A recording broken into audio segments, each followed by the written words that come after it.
Hi, my name is Lee Gardner. I'm a retired professor at the University of Rhode Island and a retired lobbyist for the farmers. And I served in the Korean War in 1952 and 53, right at the very end of the war. Why did you join the service, or were you drafted, and how old were you at that Well, time? that's an interesting thing because nobody wanted to be in the draft. Everybody went to college to get out of the draft, so I went to college and failed in my first year. And I took our OTC and I got an F in our OTC. No one ever does that. And the sergeant there suggested that I go to the real Army. So I volunteered for the draft. That way I only had to serve 2 years because if you enlist, it's 3 years. So I volunteered for the draft, so I'd only served for 2 years. So I got out of college because I failed, and I went in the Army because they told me to. And what were you doing before that? I was a dumb kid in high school, knew it all, and no one could tell me anything. I got a car when I was 16 and wrecked it on my birthday. Got a job, was fired from it for coming to work late, and had a father that had absolutely no tolerance for me whatsoever. He was sorry he had me. And how did your parents feel about you joining the service? Well, my mother passed away before I was in high school, but my father thought that was the greatest thing. My father was in the Second World War. He was a pilot in a B-24 over Germany, and absolutely loves his country, and he thought people like me should go to the service and they should serve their country, and he was really, really proud of me for the first time in his life that I volunteered for the draft. And where did you do basic training? I went to Fort Leonard Wood, Missouri.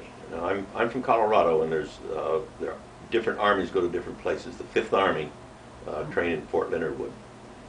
Okay. And would you say there was any culture shock on your part meeting people from all over the country? Yes, first of all, they weren't from all over the country. They're from the West, the Midwest, Chicago, St. Louis, that area.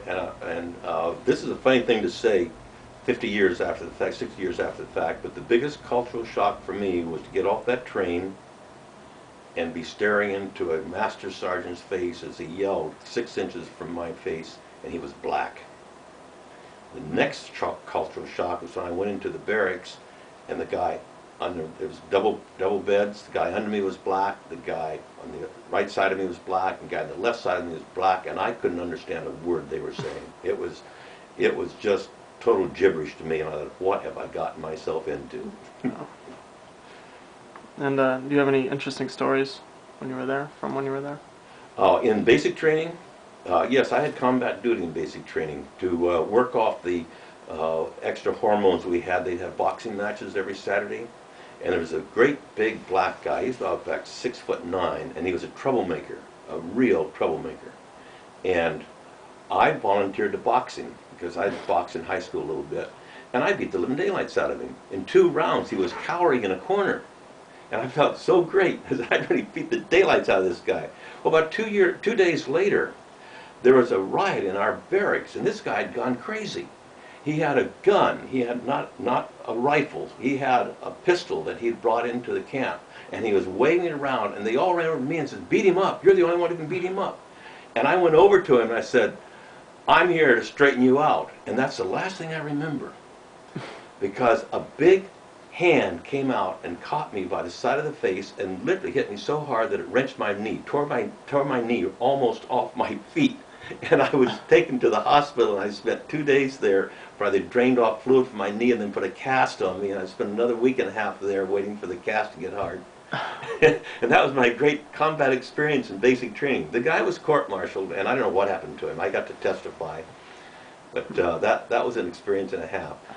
And also, it changed a lot of things about my feelings about black people, because I went to a white school. We didn't have blacks anywhere. And I had no prejudice at all. I had no prejudice at all, because I didn't have anyone to be prejudiced against. Right. And at that point, I realized that the black kids had come to me and asked me to take care of one of their black boys that they couldn't handle.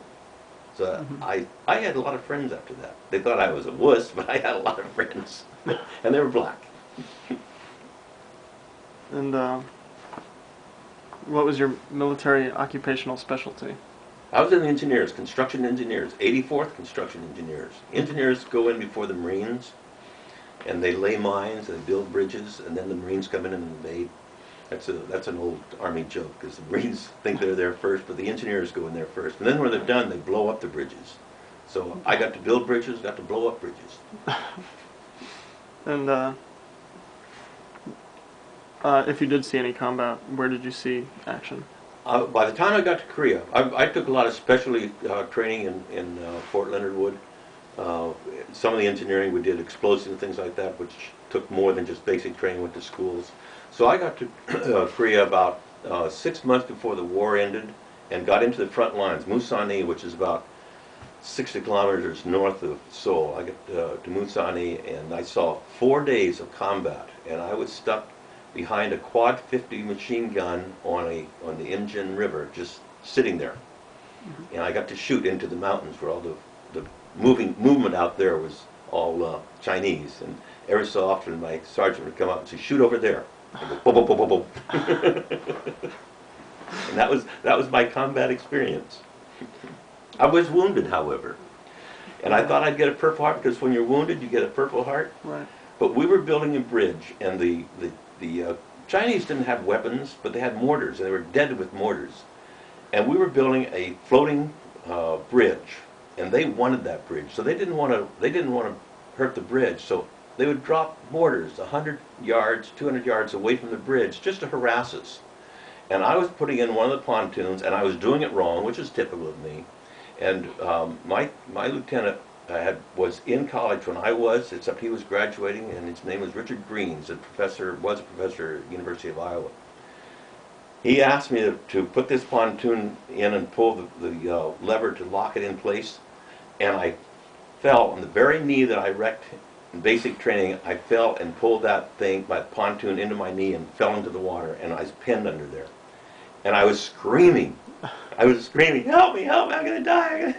And Lieutenant Green came running out there. He unfastened the thing, and he said, "Will you shut up?" And I said, "But it hurts. You're such..." We didn't have the word wuss then. We had the word sissy.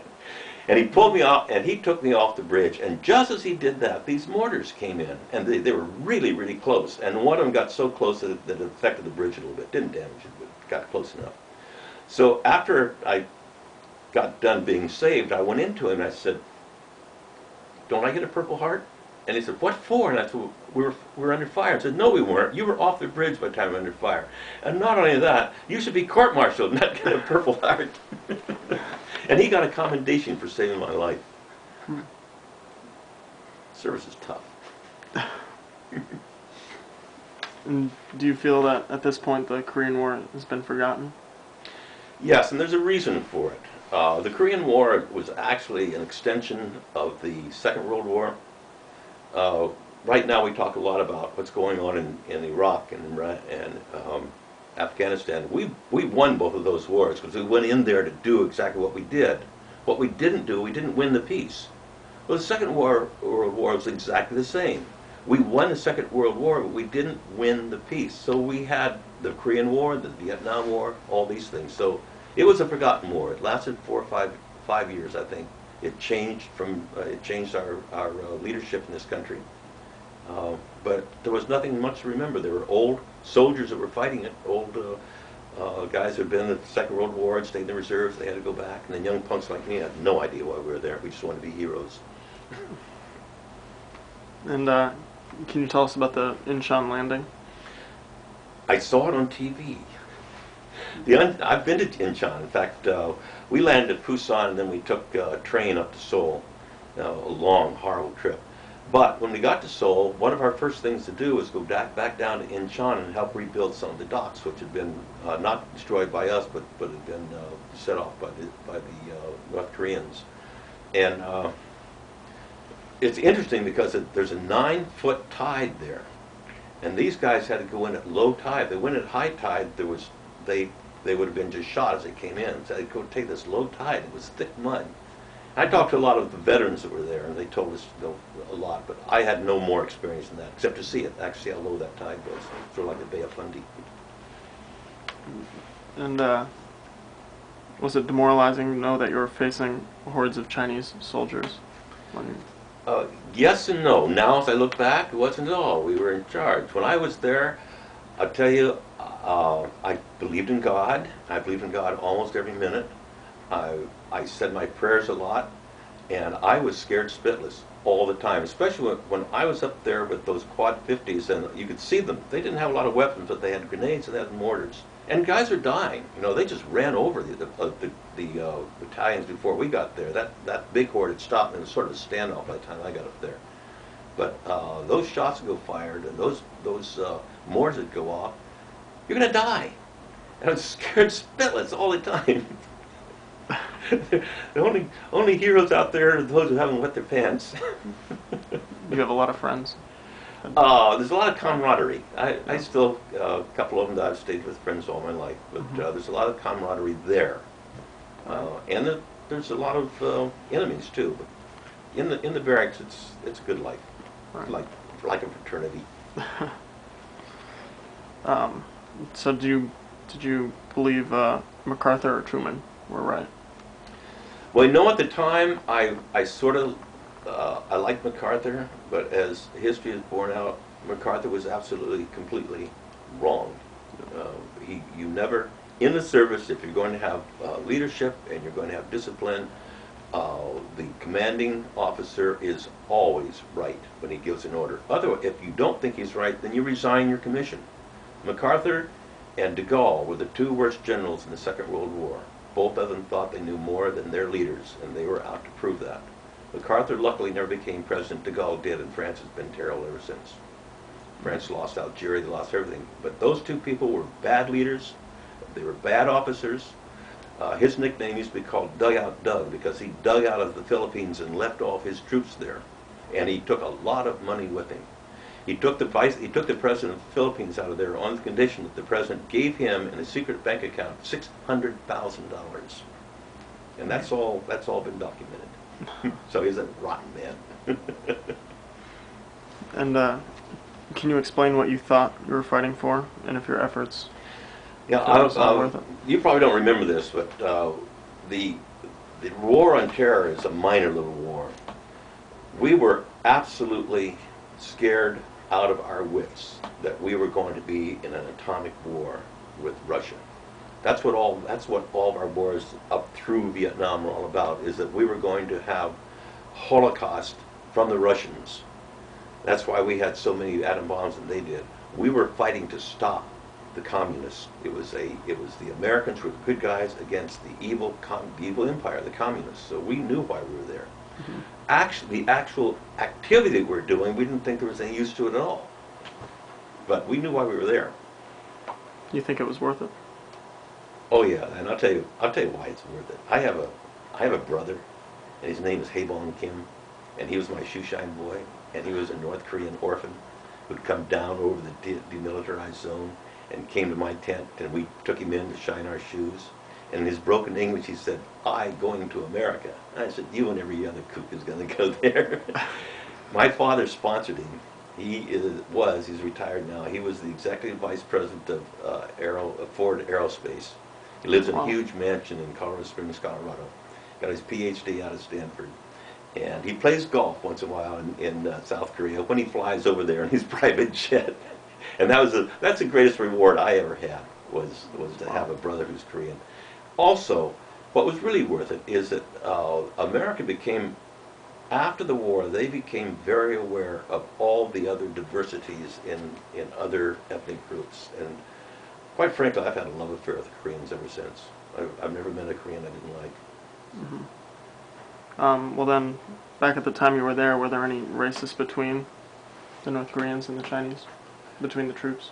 Any racism? Racism? Oh yeah, between the Chinese and the Koreans? And yeah, very definitely. In fact, most of the prisoners, we took a lot of Chinese prisoners, and they had their own little setup inside those prisons.